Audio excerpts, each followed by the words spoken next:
Suala baxırıq. C nöqtəsindən baxdıqda A müstəvi güzgüsündə hansı nöqtə görünər? Deməli, biz görünmə sahəsini təyin etməliyik. Bunu təyin etmək üçün nə edirik?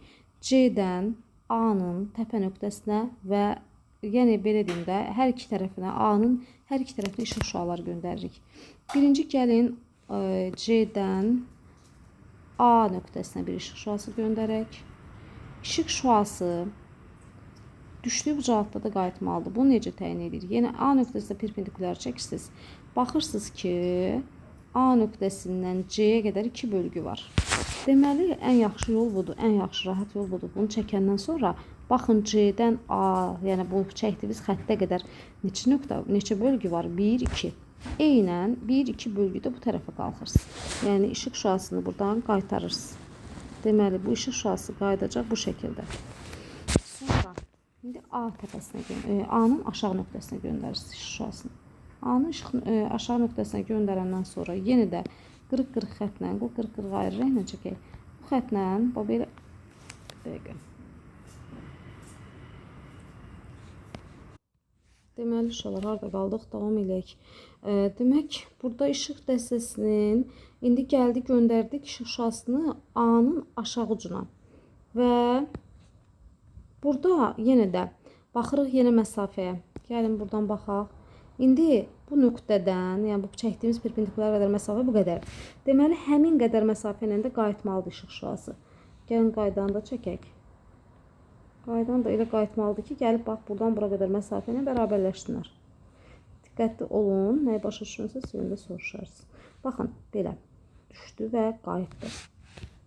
İndi qayıdan sahəyə baxırıq. Qayıdan sahəyə baxırıq. Qayıdan şüaların arasında qalan sahə, bax, budur.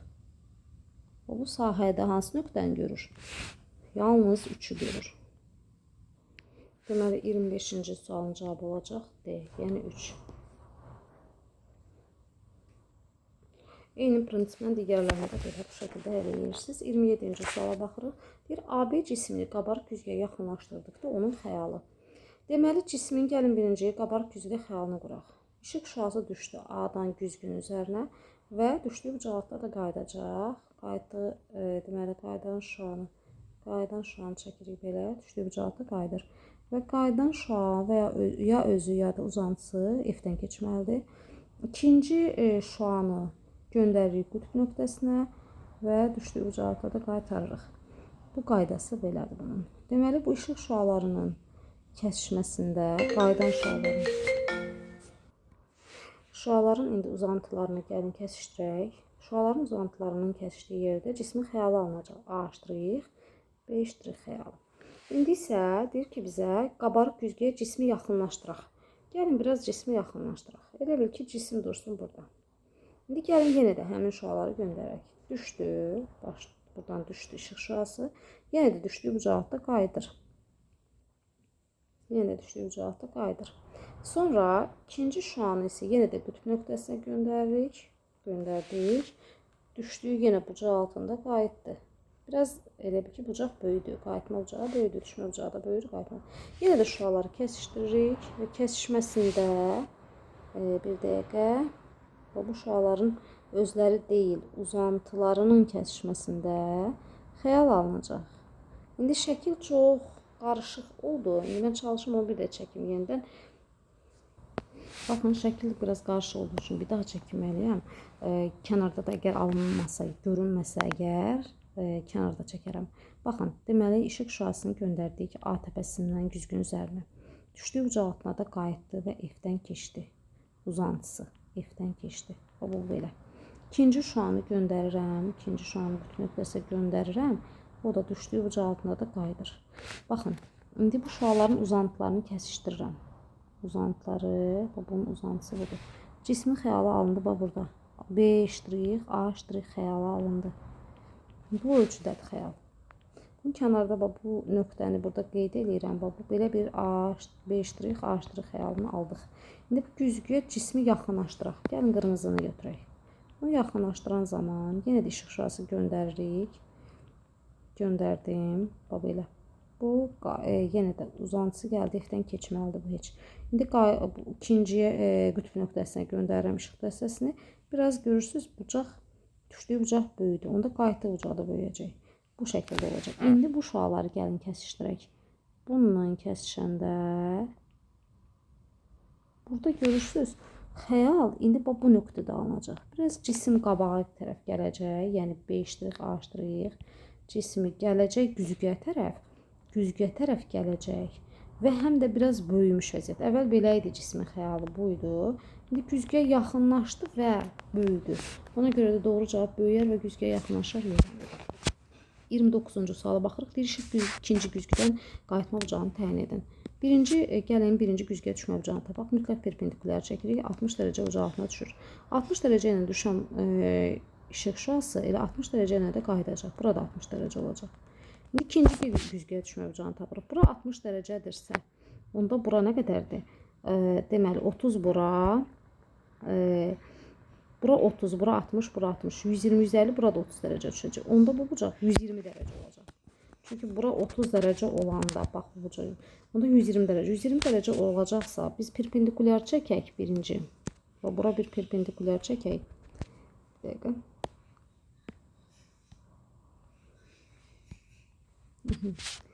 Deməli, perpendikulyar çəkdik. 60 dərəcə ilə bucaq altına düşdü. 60 dərəcə ilə də qayıtdı. Bu belə 60 dərəcə də bu. Sonra ikinci güzgüyə bura 30 dərəcə düşdü. Bax bu bucağa 30 dərəcə düşdü. Perpendikulyar çəksiniz. Bura 30, bura 30, bura 120. 90 buradsa onda düşmə bucağı neçə dərəcə olacaq? 120, 90, 30 dərəcə. Onda bura düşmə bucağı olacaq 30 dərəcə. Bax bu bucaq perpendikulyar budur. Bura olacaq 30 dərəcə. 30 dərəcə ilə düşən bucaq 30 dərəcə ilə də şüa 30 dərəcə ilə də qayıdacaq. Yəni B bəndi olacaq cavabımız. Bu şəkil istəyirsə, əgər tam aydın olmayıbsa, bir daha çəkin burada. Deməli, baxın, belədir də. Bizim güzgümüz, ikinci güzgümüz. Bu da belə bir vəziyyətdə duran birinci güzgü. İşıq şüası düşür bunun üzərinə 30 dərəcə ilə. Əslində düşmə bucağı deyilir. Perpendikulyar çəkməklə biz düşmə bucağını təyin edirik ki, bura 60 dərəcə olur. 60 dərəcə ilə düşübsə, 60 dərəcə ilə də qayıdacaq. Burada 60 dərəcə olur. Onda bura 30 dərəcədirsə, burada 30 dərəcə olurmu? Olur. Deməli, perpendikulyar çək. Onda bura 30, bura 30, onda bura 120 dərəcə düşür. 120 dərəcə. Mütləq perpendikulyar çəkin. Perpendikulyar çəkin, qırıq-qırıqla. Onda bura 90-dırsa, bura nə qədər düşdü? 30 dərəcə. Məsələn, 30 dərəcə ilə düşübsə, 30 dərəcə ilə də qayıdacaq. Buna görə cavab olacaq. Deməli, nə variantı? B variantı. Gəldik növbəti suala. Gəlin, deməli, bunun üçün deməli, 31-ci sualda işıq mənbəyinin ekrana qədər məsafə 1 metrdir. Gəlin, bir dənə işıq mənbəyi çəkək. İşıq mənbəyimiz olsun bu. Bax, bu işıq. İşıq yazaq. İşıq mənbəyi, bir dənə də ekran çəkək. Ekran olsun, bax bu. Bu bizim ekranımız. Bir dəqiqə.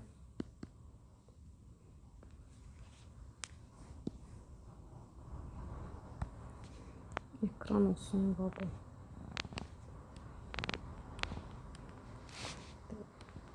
Bu bizim ekranımız. Ekranda deməli 5 cm bir cisim qoyaq. 5 cm-lik bir cismimiz olsun. Olsun 5 cm. Bu cismin ekranda 50 cm-lik xəyal alınacaq. Kölgəsi alınacaq daha doğrusu. Bu olsun 50 cm. Sonra nə deyir bizə? Deyir ki, əgər ekranda 5 cm olan, deyir, işıq mənbəyinin ekrana qədər məsafəni qeyd edək. İşıq mənbəyi budur.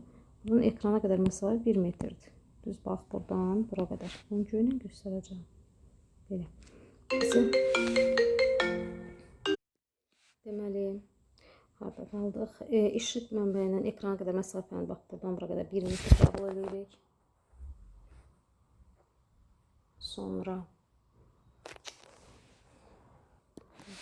bizə deyir ki, cismin kölgəsini 50 cm alırıq. Bu kölgəni də göstərdik. Deyir, cisim işıq mənbəyinin hansı məsafədədir? Yəni, bizdən soruşulan, bax, buradan bura qədər məsafədir. Buradan bura qədər məsafəni soruşur, x. Amma verilən hansıdır? Verilən isə, bax, düz buradan işıq mənbəyindən ekrana qədər məsafə 1 verilib. Biz burada bir üçbucağı tamamlaya bilərik də buranı. Deməli, bax, belə işıq düşdü. Cismin bu hissəsindən, bu cismin bu hissəsini bir balaca kəsə bilsəm. Deməli, buranı kəsirəm, buranı görünməyən. Hə. Kölgə bilirik də necə əmələ gəlirsə. Kölgənin yaranma mexanizmini bilirik. Deməli, işığın cisimdən keçib getdiyi, yəni keçə bilmədiyi hissədə daha doğrusu kölgə yaranır. İşıq da yəni buradan keçə bilir, bir də buradan keçə bilir. Amma bu cismin olduğu fəzadan keçə bilmir. Ona görə belə bir kölgə alınır. Burada gördüyünüz kimi düzbucaqda üçbucaqlar alınır, 2 dənə üçbucaq alınıb. Biz üçbucaqların oxşarlarını istifadə edirik. Bir də bunu qeyd edək ki, bu da kölgədir. Bu kölgədir. Aha. Oxşarlığa müraciət eləyək. Yenə də yazaq. 50-nin 5-ə, yəni böyük tərəfin, deməli, bucaq qarşısındakı tərəflərdə deyə bilərik. 50-nin 5-ə, 50-yə uyğun, buranı da 1 metrdə 100 götürək. 100-ün x-ə. Bunlar ixtisar gedir 2, x-də bərabər 10 cm. Cavab olacaq Y. Və sonuncu məsələyə baxırıq. 33. Düşən və qayıdan şüalar arasında bir dənə xətt çəkək. Düşən şüa, qayıdan şüalar arasındakı bucağın 1/4 25 dərəcədir. Onda belə çıxır ki, düşən və qayıdan şüalar arasında bucaq nə qədərdir? 100 dərəcədir. Həqiqətən də yazsaq ki, düşən bu, qayıdan bu. Bunlar da bir-birinə bərabərdir. Qayıtma bucağı düşmə bucağına bərabərdir. Gəlin beta bərabər alfa yazaq, daha düz olmasın. Bunların ikisinin cəmi, yəni 2 alfa bərabərdir, 25 dərəcədir. Daha doğrusu bu 2 alfanın 4-dən biri düşən və qayıdan şüalar arasında bucağın 4-dən biri. 4-dən biri yazım, 4-də biri bərabər 25 dərəcəyə. Buradan da ixtisar alfa 50 dərəcəyə düşəcək. Düşmə bucağında və salam qiymətini tapdıq 50 dərəcə. Şüayı da tapmaq olurdu əslində bunu. Düşən və qayıdan şüalar arasındakı bucağın yəni 100 dərəcə olduğunu, ikisinin birlikdə 100 dərəcə olduğunu bilsək, onda hərəsinin 50-50 düşdüyünü də müəyyənləşdirə bilərik. Cavab olacaq 50 dərəcə.